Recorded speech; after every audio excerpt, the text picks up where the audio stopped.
Tom Donald here from the London Contemporary School of Piano.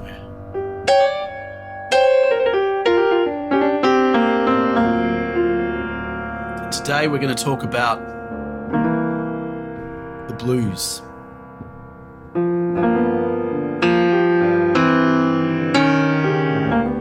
Today's topic is on how to become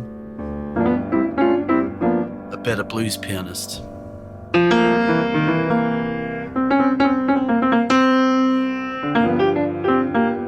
And this is a much spoken about topic that might different blues pianists out there would have very different opinions on.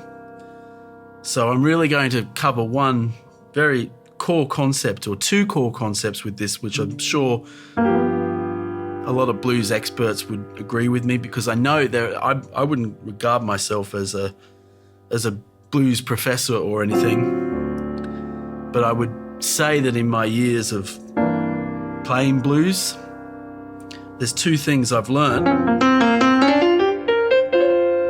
that I think are the most important things, and I'm going to share these two important methodologies with you today.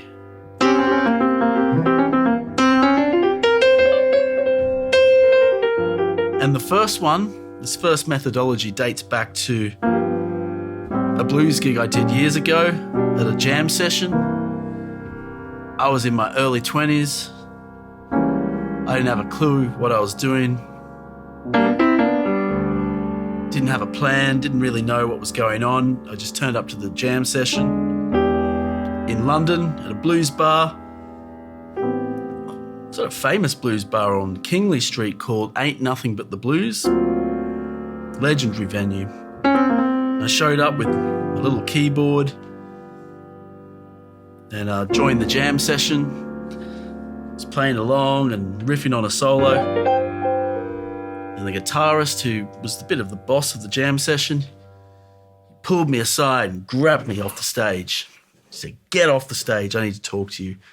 And I won't repeat everything he said because it's not family friendly, but he basically told me I was playing too many effing notes. And that's the first rule about the blues. You don't play too many notes. Less is more is our mantra here. Too many notes? I mean, when you get older and wiser, you learn that the more you play, the less impact it has. And so that's the first golden rule. We're going to explore this golden rule, how to put it into our practice. And if you're a fan of our work at the London Contemporary School of Piano, do head on over to the website to get our blues pack. It's part of the resources kit. There's a lot of stuff in there. Chord progressions, things to practice. But today, I want you to just bring it down to less. Fast, furious notes, not what we want here. It demeans the music. It takes away the currency and the value of the notes. So we're going to take an austere approach because less is more. There's beauty in simplicity. So the first exercise we're going to do, I'm going to stay in G major. It's the key I just started on.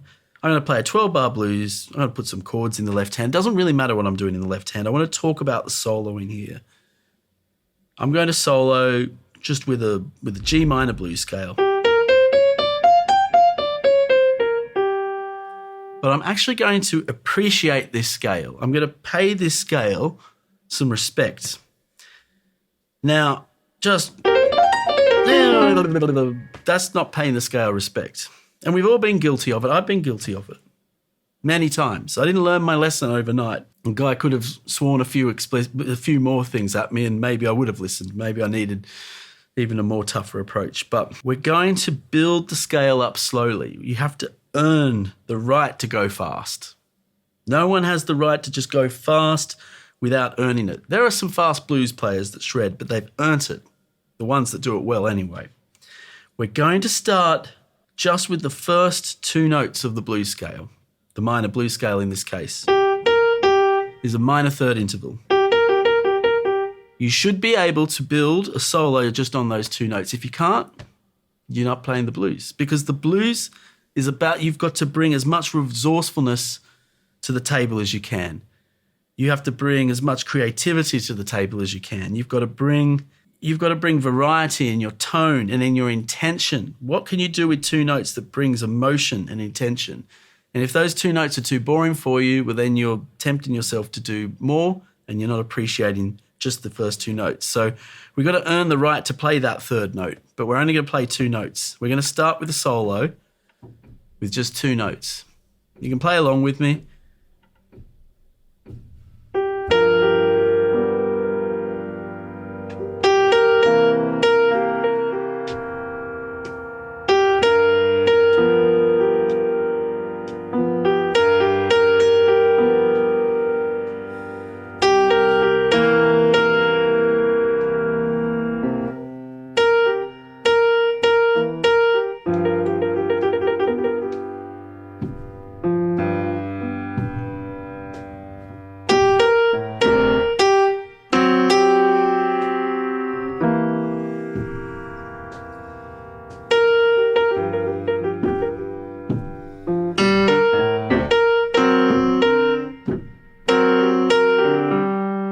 That was my first solo, just with those two notes.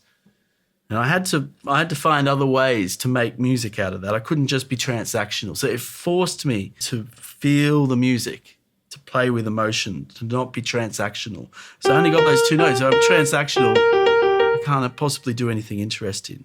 Intention, attitude, like what can I do with a note that brings it? If there's a difference, if I whisper or shout something, if I was to shout something, to yell something, if I was to whisper something, if I was to curse something, if I was to smoothly say something, it might be the same word, but it means something totally different because of the emotion and the dynamics that are placed on it. And so many people don't think about piano like that. They just think, oh, it was a B flat. It said a B flat on the music, so I played the right note. Well, what was your intention with that B flat? So you've got to spend time exploring that, and you've got to limit yourself to just those two notes, because otherwise you'll get distracted and you'll start becoming transactional again. Okay, so we're now going to build this up to the third note. I mean, it's like, oh, such a relief. I'm allowed a third note, right? So be disciplined with yourself here.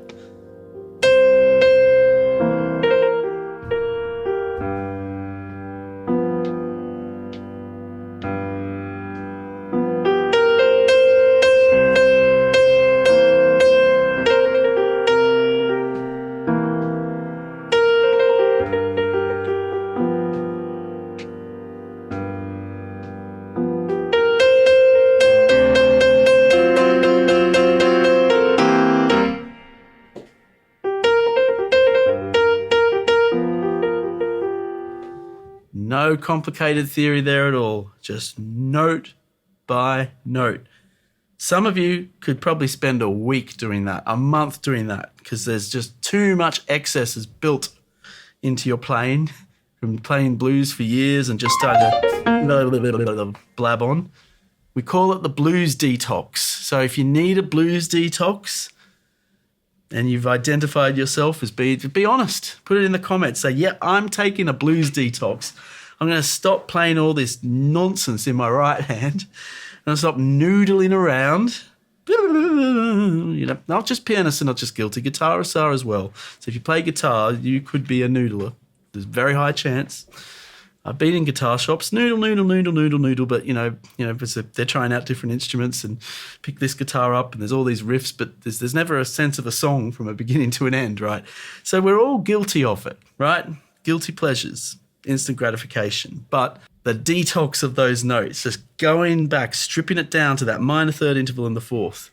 So yeah, put yourself in the comment if you're sort of putting your hands up. You're going to have a month detox. You're only going to play 2 or 3 or 4 or 5 notes max in a solo. So now we've earned the fourth note. We're building this process up. Now this note's the blue note, so it's really powerful. So we actually really learn to appreciate that note. See, we've lived without it for just now. We can really hear what it does to the music. Righto, so let's try it.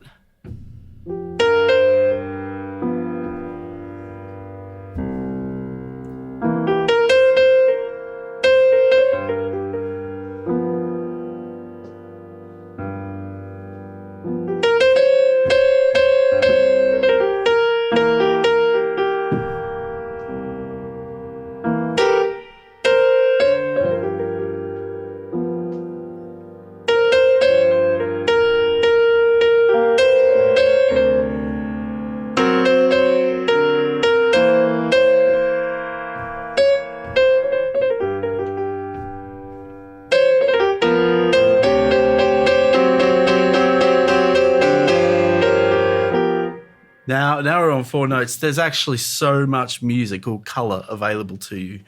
So much variation, so much texture. You can put notes together. You can stack notes. You can try different phrases. All of those devices we're using to bring the music. Intention. It's all about intention. And just with 4 notes. So now we'll add the 5th note. So it gets easier the more notes we add. We don't want to make it too easy for ourselves. We've got to reserve ourselves here. So 5 notes. And if you're on a blues detox, by the way, 5 notes is your max. Maybe I'll let you have 6. But I think in the first week, if you're a really too much twiddles in the right hand, too much excess, you really need to bring it down. Maybe spend a week just on 3 notes. In different keys if you're really desperate for variation, but see how much you can build it up again from the roots. Okay. 5 notes. So I'm going to ease my way in. I'm going to start at the top and slowly move down to the bottom of the scale.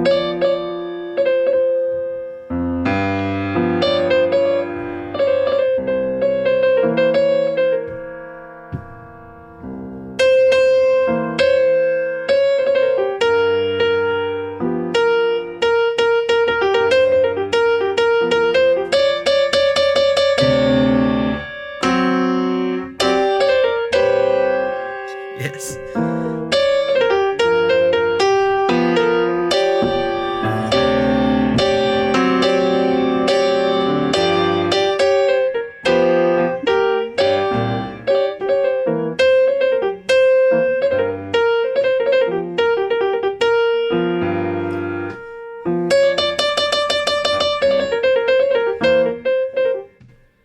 5 notes. There's so much going on with those 5 notes.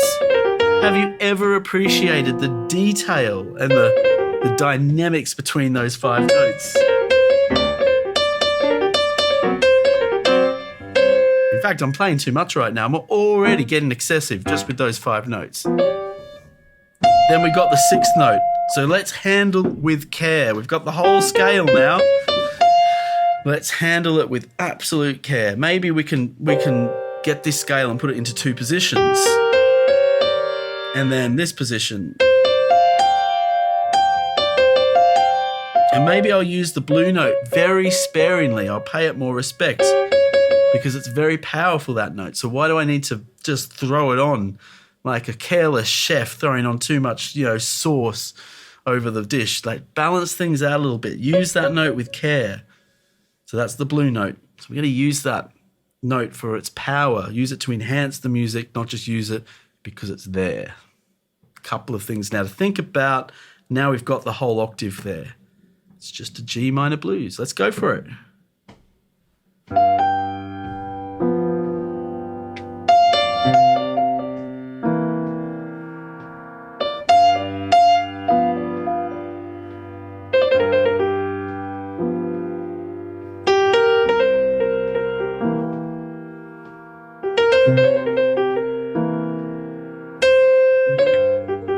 Just a pinch of the blue note, hey?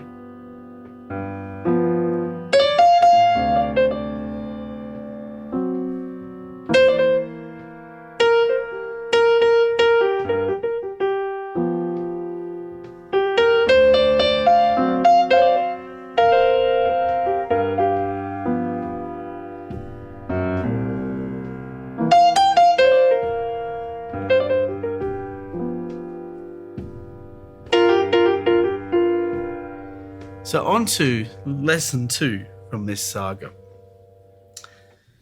And it might contradict the first one at first, but it doesn't in the long run. And it's how to become a better blues pianist is the topic of today. And I'm looking for these 2 universal themes that I picked up in my experience of playing blues. And yes, for all of you blues connoisseurs out there, you'll be like, well, why didn't you mention this, that? Yes, there's probably 100 things that could make someone a better blues player. There's probably 1,000 things, but I'm just focusing on these 2 because I think they're quite important. I've seen them so many times when I teach, and I've seen myself make these errors before. So full transparency there. Trust me, we're all students of music, and we're all students of the blues, right? So The second thing is you don't want to get trapped in just one blues scale for the whole duration. It then starts to sound like a predictable spin-off of the blues after a while. I'm not going to mention any artists who might over-rely on the guitar, just playing blues scales over everything. And there's a few rock people I could mention that are quite famous and very well known, but they just play the same blues licks all the time. And their music is sort of trapped just in the same scale. And it just gets a bit predictable and uninteresting. So we want to actually take a multi-scale approach to our blues playing. You see, the blues is actually not really a scale. The blues scale, it's more like, I call it the blues effect or the blues boost, because even in music notation and music theory, a blues scale does not have its own key signature. There's not a key signature for a G minor blues scale. It's either going to be, if it's in G major, it will have a G major key signature, which is this. Or if it's in G minor, it will have a B flat major key signature, which is this. So you don't have a blues scale key signature. It doesn't exist. So it's not really a scale. So what is it? And by saying it's not a scale, I'm not disrespecting it. I'm actually saying it's a super effect. It's a super spice, or it's a super combination, modal combination of notes that catapults and elevates everything around it. That's what it really is. It's not really a scale. A scale is more of a foundation. And the blues connects itself to the scale. So for instance, if we were in a key like G major,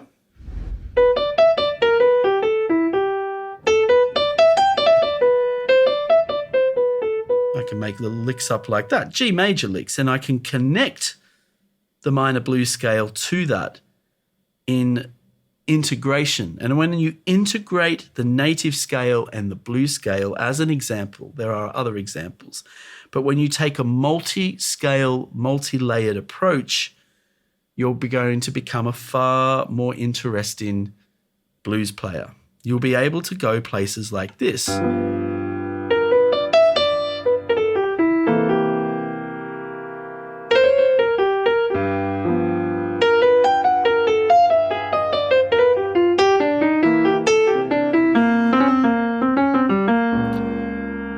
I can create far more interesting angles to my phrasing because I'm taking a multi-layered, multi-scaled approach.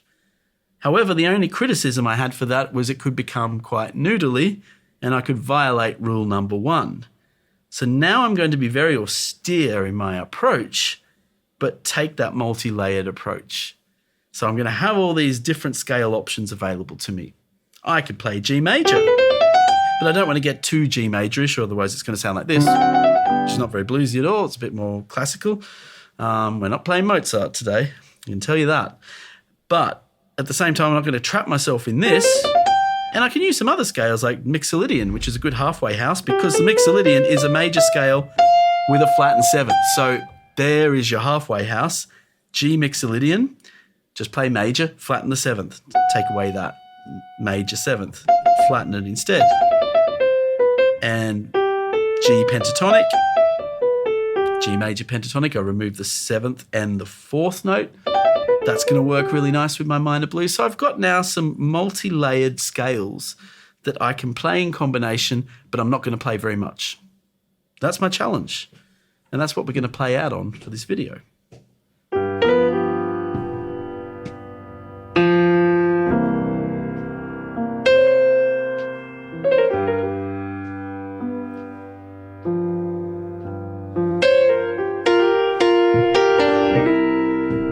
If you're a fan of our work at the London Contemporary School of Piano, head on over to our website, contemporaryschoolofpiano.com, get our blues kit, which comes with these videos, and our free resources kit accompanies many of our YouTube videos as well.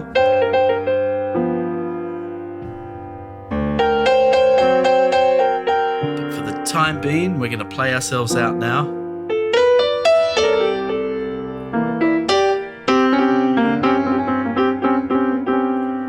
I hope you enjoy your blues detox. Less is more.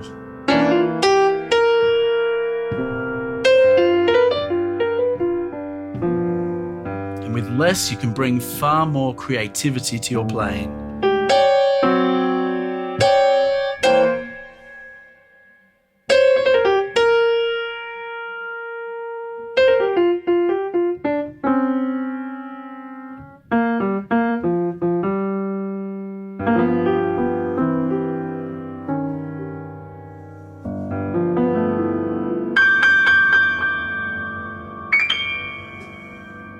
See you soon.